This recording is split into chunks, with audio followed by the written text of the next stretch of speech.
So TNA Impact took place from Huntsville, Alabama. It was a special themed episode. Genesis Part 1. The show starts with Rockstar Dud in the ring. He introduces Dixie Carter, so she comes to the ring. Dixie says that everyone has witnessed what occurs when one pisses her off. She says that Jeff Hardy and AJ Styles were the recent examples, and that she will do the same to anyone who wants to try her. Dixie says that Styles shouldn't have pushed her because she's the boss. She says that since he failed to submit to her when she ordered him to, his stubbornness resulted in his being gone from the company permanently.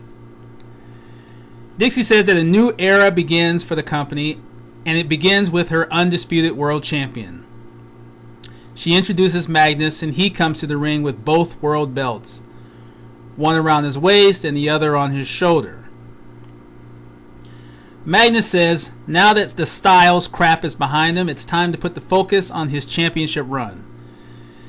He points out that having both belts on him is ridiculous, but says that Dixie is the goddess of the wrestling business. He gives her the world belt off the shoulder, and she appreciates it, but refers to him as the real title holder. Then Dixie tells the individuals who helped her screw over Styles last week to come out. So the glorified jobbers, Zema Ion, Bad Influence, Robert Roode, Gail Kim, and Lady Tapa come to the ring. Dixie acknowledges their contributions to her plan to deny Styles the undisputed title, and she puts over Roode particularly because he was the one to serve Styles up for Magnus. She says that they're all going to get bonuses on their next payday. Dixie says that the day of a new company is here, and that in order for her and her subjects to further the agenda, Ethan Carter III must beat Sting because Sting is the last obstacle in their quest for domination. Then she calls out Ethan and he comes to the ring. Before Ethan can speak, Sting's music plays and we see him in the stands holding his bat. Sting tells Dixie that the results that she wanted had better been worth the effort. He says that not everyone in the locker room could be seduced by her dollars because they have the esteem that she doesn't. Sting says that it's surprising to see Dixie reduce herself to gangster tactics, but involving Kurt Angle's family went beyond decency. He calls Magnus a fake champion who hasn't accomplished anything in wrestling to deserve to be on top. Sting says that bringing Magnus in with the Main Event Mafia reflected their seeing him as the future leader of the company, but he couldn't imagine that Magnus would choose the corrupt way to succeed. He says that whatever Dixie has built is going to collapse because he, as well as others, are going to do something about it. And Dixie wants to know from Sting whom he is referring to since he's standing alone.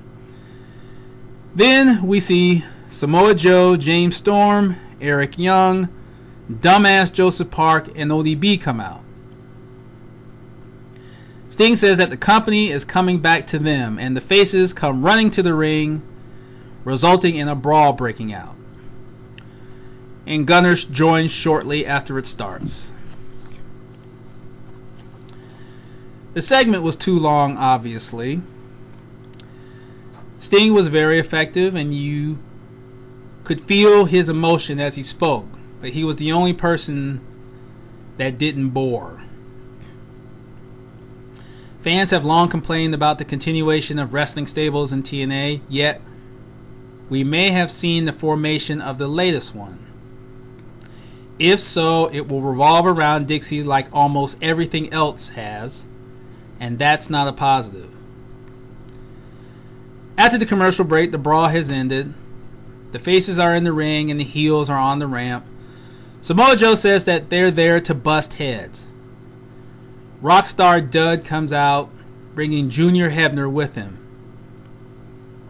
He says that there will be a 12-person tag team match, so we have a 12-person tag team match. Samoa Joe, James Storm, Eric Young, Dumbass Joseph Hart, Gunner, and ODB versus the Glorified Jobbers, Zema Ion, Bad Influence, and Lady Tapa. Decent match. ODB delivering the fallaway slam to Zema Ion was symbolic of how much Ion's worth as a wrestler has fallen. However, that was followed by ODB receiving a very solid shoulder block from Tapa. Those are the type of moves that Tapa should be doing so that she can come off better in the ring. Dumbass Joseph Hart did his Bruce Banner impression for the 4,757th time, but this match belonged to Samoa Joe. Joe shined the best and won the match by finishing off Christopher Daniels with the rear naked choke. Hopefully this is a sign of a major push for Joe because he deserves it. So then we see Velvet Sky and Austin Aries backstage. The initial banter between them indicates that Chris Sabin is the topic being discussed. Aries thanks her for the comments that she made on his trading card, and he leaves upon seeing Sabin approaching. Sabin wants to know what Velvet was saying to Aries, and she doesn't want the backstage crowd around them to hear. And Sabin says that they can discuss it in the ring in front of the fans, so they leave. So then we see Kurt Angle arriving and searching for Dixie Carter as he yells her name. He asks the cameraman if he's seen either Dixie or Al Snow. The cameraman doesn't give Angle the answer that he wants, so he pushes the guy aside and continues his search. So then we see Chris Sabin and Velvet Sky in the ring. Sabin says that he didn't want to discuss their business in front of the crowd, but he says that Velvet has been thinking of herself. He tells her that he is her man and that the X Division Championship that he holds represents both of them. Sabin wants an answer as to why Velvet has been talking to Austin Aries when Aries comes out. As he walks to the ring, he tells Sabin that as he stands there with the belt on his shoulder, he should be known as the guy who is the best at treating his woman like crap. As he steps inside the ring, Aries tells Sabin that he's not going to jack his girl, but if he were a man that made meat and dairy a part of his diet, he wouldn't have a problem eating that pussy. Aries tells Sabin his talk with Velvet was about her not having to be with him because she's hot. Sabin whines that Aries is not going to take Velvet from him because she belongs to him and does what he says. Aries says that Sabin uses her for his own benefit, and he tells Velvet that instead of playing that role, she should be the hot piece of ass that she is on her own. Sabin tells Aries that the piece is his and slaps Velvet's ass. Aries challenges Sabin to a match next week for the X Division title, and after Sabin gloats about being the better man, Aries proposes that Velvet be put in a cage at ringside to prevent her from figuring into the match on Sabin's behalf. Sabin tells Aries that Velvet will be at ringside the way she always has been. But Velvet grabs the mic from Sabin and says that she will agree to be in the cage. She tells Sabin that she doesn't appreciate getting involved in his matches and that this match will determine how stable their relationship is. Velvet says that she wants someone that believes in her well-being instead of pissing on it. So Sabin has to prove how he feels about her next week. And she concludes by saying that if Sabin loses, she may not want to be with him anymore. Velvet Sky has become more valuable than the X Division title. As I said in my last analysis, the championships in TNA don't mean anything now. And here is clear proof that the X Division title has become secondary in this program. As much as Velvet would like for this to be about her being with someone who will respect her, it's not, considering the words that both men use to describe her. Velvet is nothing more than property, and the visual of her in a cage will solidify that. Sure, the match can still be good, but if it's not about the title, what will it be about? the lack of chemistry between Velvet and Sabin, or pairing Aries with someone that he doesn't need.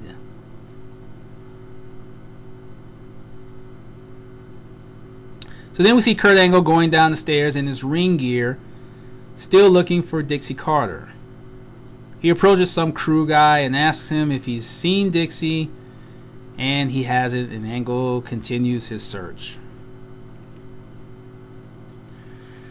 So then we see TNA agent Simon Diamond backstage telling a cameraman to capture everything that he comes across. Diamond sees Sam Shaw and compliments him on his match from 2 weeks ago, saying that he's going to be a big deal in the company. However, Diamond tells Shaw that he should stop paying attention to Christy Hemme and put his focus on whom he's wrestling. As Diamond turns and leaves, Shaw attacks him from behind. He viciously punches Diamond and removes one of his shoes. Shaw hits him twice with the shoe, smells the shoe, and then hits him once again before telling him to address him properly by his first name. I thought this was a solid move to further Sam Shaw's character progression, and hopefully it will lead to more interaction with Christy Hemme, because obviously she is the focal point of his obsession. So then we see Ethan Carter III backstage sounding ridiculous as he looks at himself in the mirror and repeats whom he is and whom he has to beat tonight. Magnus walks in and tells Ethan to keep doing what he's doing. Ethan tries to tell him that he's mentally preparing himself for Sting, but Magnus says that he has no confidence. Magnus tells Ethan that he used to be at that spot in which he had to prove himself, and that maybe Ethan can become world champion someday. And Ethan mocks Magnus, saying that he won the title by himself when he didn't, and adds that this is Sting that he has to deal with. Magnus says that he defeated Sting at Bound for Glory, and that instead of Ethan trying to be him, he should concern himself with not disappointing Dixie, because he has to follow through. Magnus leaves and Ethan goes back to sounding ridiculous.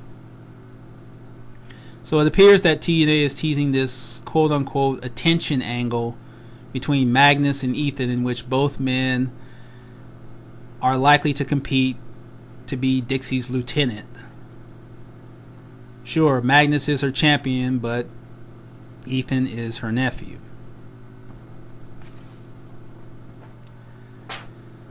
So then we had a no disqualification match. Bully Ray versus Mr. Anderson. Solid match. The match ends with Bully Ray going under the ring and pulling out a container of lighter fluid. He goes back in the ring, walks over to Anderson, and stands over him with the fluid, dedicating the potential burning to his wife and newly born twins. However, Anderson quickly jumps up and delivers the mic check. Anderson picks up the lighter fluid from the mat and sprays the table with it. He takes out a lighter and prepares to set it on fire, but Bully Ray low blows him and delivers a vicious pile driver to get the 3. The winner of the match, Bully Ray. If you haven't watched TNA for the last couple of months, you wouldn't have known that Bully Ray's character had evolved. Bully Ray came out to his old theme music and wore the same gear. That created a vagueness as to which Bully Ray character we're seeing right now. And once again, there was a tease for someone to be burned, but they didn't do it. You're not going to see it happen on Spike TV because TNA wants you to pay to see it. So look for it to happen at Lockdown, likely a tables match inside the cage. So then we see Kurt Angle bursting into the banquet room backstage and turning over the table at which Al Snow is sitting. Angle grabs Snow and pushes him up against the wall. Angle wants to know why Snow swerved him on the so-called emergency last week, and Snow responds by saying that he was following orders. Angle repeatedly asks him who gave him the order, but Snow refuses to tell him. Angle smacks him down and leaves. Two things here. Don't go with someone because of an emergency until you know what the emergency is. Also, shouldn't this segment have felt as if Angle is confronting Al Snow for the second time rather than the first? If they were together when Angle found out there was no emergency, wouldn't the initial ass whipping have happened then? So then we see Kurt Angle come to the ring. Angle says that Dixie is the main factor as to why he came to the company, but he wants to refer to what she did last week. He says that when Dixie involved his family in her scheme, she couldn't have lowered herself any further. Angle calls Dixie out and she comes to the ring. Dixie tells Angle that the so-called new era of TNA doesn't reflect what the company was like when he arrived. Angle says that he agrees because she is not the person she was then. Dixie tells Angle that she created the fake emergency for his benefit and that of his family. Angle doesn't buy it and says that her recent doings has made her a deranged individual. Dixie tells Angle that she has to do his thinking for him because if he hadn't made the right choice to do what she wanted, he would have gotten beat down. She says that if that had happened,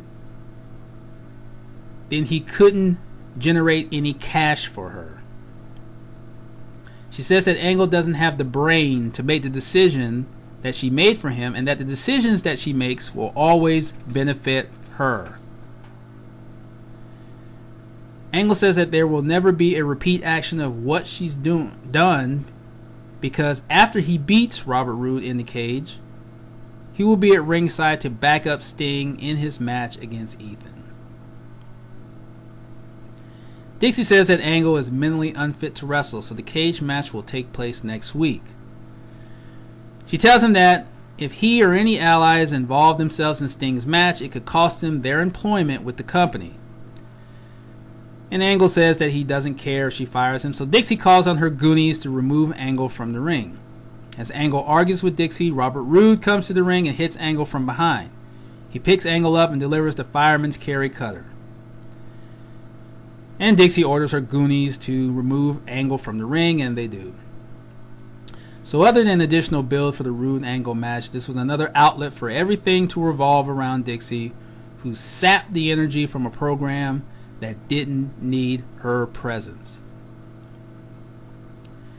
Now, many people expected this match to take place on this show, but if you knew that Genesis was a two-part event, it was obvious that the cage match would have been next week.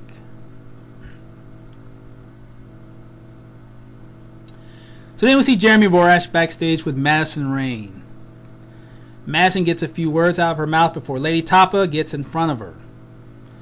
Madison tells Tapa that she has no fear of her, and then she gets hit from behind by Gail Kim. As Tapa holds her, Gail kicks Madison twice in the midsection. Tapa dumps her on the floor, and they leave. So then we see Dixie Carter and Earl Hebner backstage. Hebner tells Dixie that he's going to officiate the main event, but she tells him that after last week, he's not. Hebner wants to know who's taking his place, and she informs him that it's not his concern and sends him on his way. So the Sting-Ethan match will now become a fuckfest. However minimal it may be, it will still be a fuckfest. So then we had the Women's Championship. Gail Kim, accompanied by Lady Tapa, defending against Madison Rayne. Garbage match. The match ends with Gail attempting to whip Madison toward the corner, but Madison reverses the whip. She charges Gail in the corner, but Gail sidesteps her and goes through the ropes to the ring apron. Madison delivers a shoulder to the midsection and sends Gail to the floor. Madison goes to the outside of the ring, grabs Gail, and sends her back into the ring. As Madison tries to make her re-entry, Tapa pulls her by the leg and lifts her up by the neck, shaking her violently. She tosses Madison away, and the referee sends her to the back. As Tapa leaves, Gail drags Madison to the corner ring post and applies the figure 4 leg lock around the ring post. Madison falls to the floor, and Gail struts confidently, then waits in the corner for Madison. Madison re-enters and Gail charges her in the corner, but Madison lifts her straight up and sends her falling to the mat face first. And then Madison executes the raindrop and gets the 3. The winner of the match, Madison Rayne. She is the new women's champion. And nobody cares outside of the Madison Rayne flock. Taz and Mike Tenay certainly didn't care, and it's their job to care. When Madison was doing her finisher, which they knew was coming, they were talking about something else other than. And Gail didn't have the opportunity to look her best as she put Madison over, and that is not how you treat the nucleus. It is likely that the Gail Madison program will be stretched out to the max because Madison has no one else to defend against. Madison versus Tapa is on no one's radar.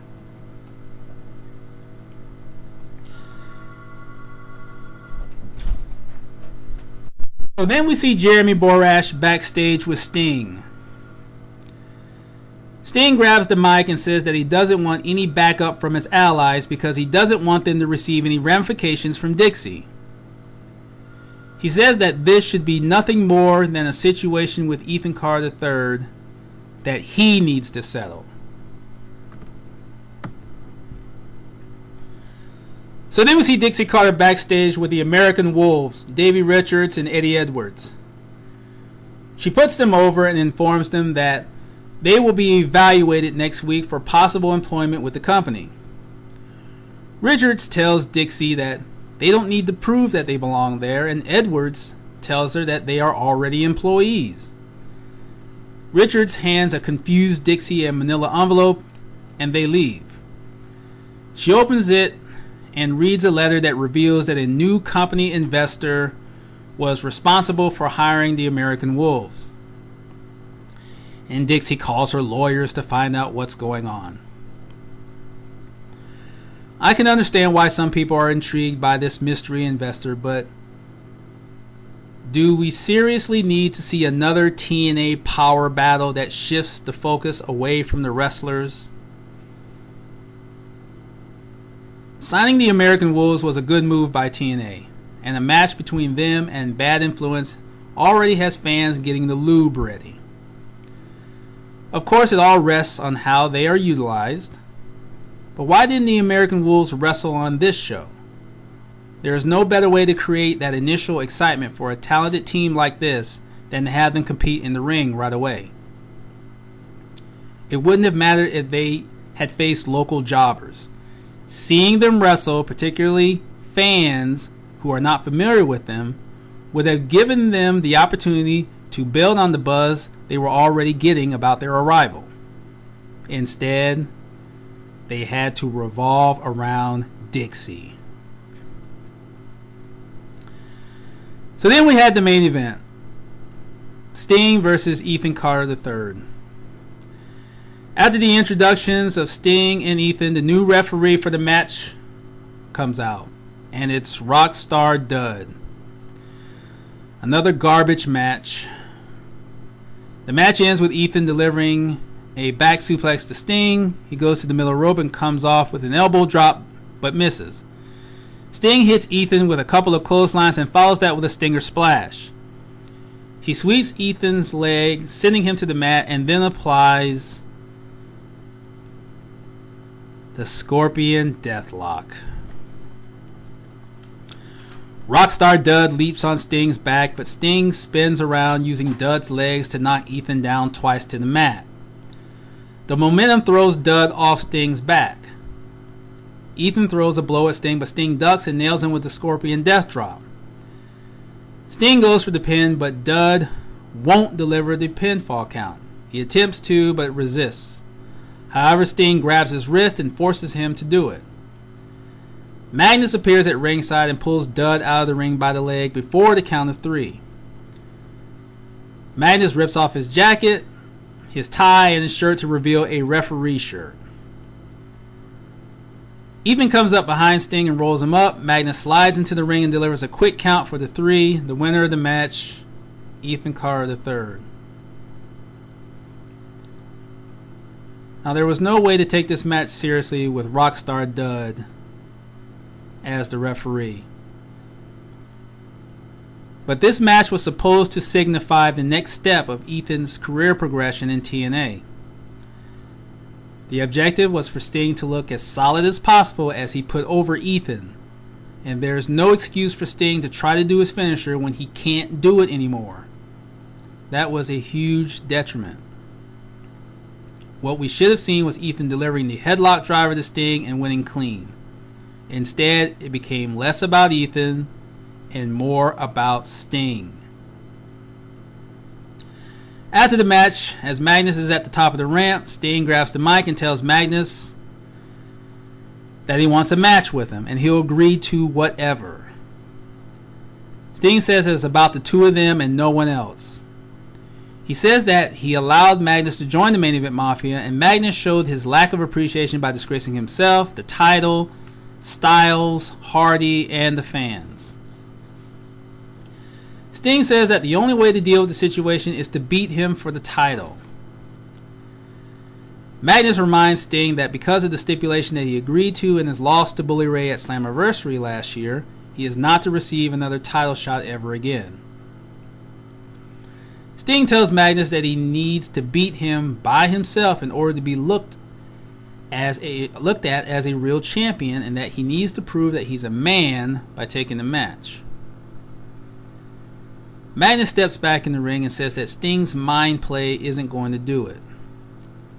However, he says that since Sting's contract is up for renewal, he tells Sting that if he loses the match, he will destroy his contract and Sting will be gone from the company. Sting agrees. Show ends. So it becomes more about Sting because TNA needed to create a possible out for him since he reportedly is negotiating with the traveling circus. Even if he stays in TNA, was this process still necessary? Sting is getting a title shot that he's not supposed to be getting. And now Magnus once again is in the position in which he has to prove that he can be the challenger to his title by himself without the bullshit. And we saw what happened last week. Remember the guy that used to say, quote, "To be the man, you have to beat the man," unquote? Magnus is supposed to be the future. But how can he be the future if he can't beat the present? I'm Tazmart 2002, and that was my TNA Impact analysis for January 16th, 2014. If you're listening to me on YouTube, please leave your comments below, click the like or dislike button, and if you subscribe, I'd really appreciate it. If you're listening to me on the Wrestling News Talk Facebook page, you can leave your comments below and click the like button if you like what I've been saying. If you have any questions or comments for me about TNA or wrestling in general, you can contact me on Twitter, Tazmark2002, that's Tazmark 2002. And if your comments exceed the 140, get at me with an email, Tazmark2002@gmail.com. And be sure to watch the TNA Impact review that I do with Chuck P. live every Sunday morning at 11 o'clock Eastern Time on Chuck P's YouTube channel. And if you can't watch us live, you can always watch the archives. And Carl Cleveland will be joining us again as we give our takes on Genesis Part 2. And make sure that you check out Chuck P and Carl Cleveland's YouTube channels as well. Barely passable show, and I'm being generous. Barely passable.